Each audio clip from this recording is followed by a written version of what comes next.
जिला पंचायत परिसर कांकेर में चैतन्य संस्था द्वारा हरित सफलता कार्यक्रम का आयोजन किया गया।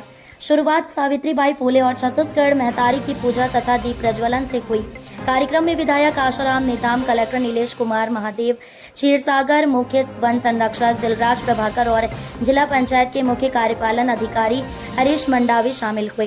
संस्था की कार्यक्रम प्रभारी कल्पना पंत ने बताया कि वर्ष 2019 से संस्था 2500 से अधिक महिलाओं को नर्सरी निर्माण, पौधारोपण, बीज बैंक, औषधीय पौधों की खेती और मत्स्य उत्पादन से जोड़ रही।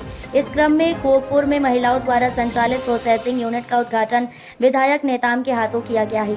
महिलाओं को आत्मनिर्भर बनाने हेतु बीज बैंक, औषधीय पौधों और मछली पालन जैसी सुविधाएं उपलब्ध कराई जा रही हैं।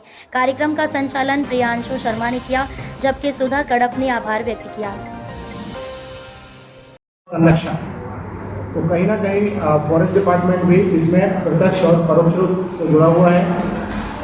जहाँ तक लघु वनोपज की बात करेंगे तो लगभग 68 लघु वनोपज है जिसको न्यूनतम समर्थन मूल्य पे फॉरेस्ट डिपार्टमेंट खरीदता है। इसके बाद अगर इसको कलेक्शन की प्रोसेस देखेंगे तो मुझे लग रहा है इंडिया में सिर्फ छत्तीसगढ़ है जहाँ पे महिलाओं का इतना बड़ा ग्रुप इस कलेक्शन में सक्रिय रूप से अपना रोल प्ले कर रहा है। हमारी लगभग 40,000 महिलाएं पूरे राज्य में हैं जो ग्राम स्तरीय खरीदी करती हैं। उसके बाद हाट बाजार लेवल पर रहता है और फाइनली बंधन केंद्र में आता है। फिर प्राइमरी प्रोसेसिंग के बाद ऐसी बहुत सारी हमारी प्रोसेसिंग यूनिट्स हैं जहाँ पे इसको वैल्यू एडिशन करके मार्केट लिंकेज करके हम संजीवनी शॉप पे, संजीवनी मार्ट के माध्यम से इंडिया के अलग अलग राज्यों में ही नहीं, इसको विदेशों में भी हम लोग एक्सपोर्ट कर रहे हैं। और इनडायरेक्टली देखा जाए तो महिलाएं फॉरेस्ट के अंदर ऐसे बहुत सारी जगह हैं जहाँ पे अपनी भूमिका निभाती हैं।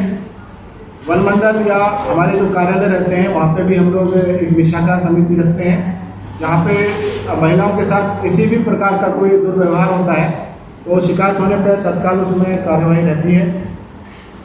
इस अवसर पर कलेक्टर साहब की तरह मैं भी आप लोगों को आश्वस्त करना चाहूँगा कि जो भी हमारे कांकेर सर्कल के अंदर अलग अलग वन मंडल हैं, रेंजेस हैं, आपको हम लोगों से विभाग के दायरे में रहते हुए जो भी सहायता की आवश्यकता है उसके लिए हम लोग हमेशा तत्पर हैं। और हमारा प्रयास यही है कि अधिक से अधिक महिलाओं को हम आजीविका के लिए, रोजगार के लिए अपने डिपार्टमेंट में संलग्न करें, चाहे वो नर्सरी से रिलेटेड है, चाहे हमारे फील्ड से रिलेटेड चीज़ें हैं। और इसके अलावा महतारी वंदन योजना में भी हम लास्ट ईयर महिलाओं के माध्यम से बहुत प्लांटेशन कराए थे। एक पेड़ माँ के नाम तो हमारा है ही। इस साल भी हमारा 1,65,00,000 का लक्ष्य था, जिसके विरुद्ध में हम लोग 2,13,00,000 पौधे अब तक करवा चुके हैं। अभी ये मिशन हमारा 30 सितंबर तक जारी रहेगा, तो उसमें भी आप सबकी भूमिका बढ़ चढ़ के रहनी चाहिए। और जैसे कि कलेक्टर साहब बताए कि अगर एक महिला को हम सपोर्ट करते हैं तो मतलब हम एक परिवार को सपोर्ट करते हैं। तो आप सब इसी तरह आगे बढ़ती रहें, ऐसे ही हमारी माता बहनें हम लोगों का भी ध्यान रखें, ऐसी मेरी अपेक्षा है। आप लोगों का आशीर्वाद हम लोगों पे बना रहे, ऐसे भी मैं अपेक्षा रखता हूँ। और अंत में मैं फिर यही बोलूँगा कि आप लोगों को जो भी विभाग के दायरे में रहते हुए हमारी सहायता की आवश्यकता है, हम लोग हमेशा आपके साथ हैं। धन्यवाद।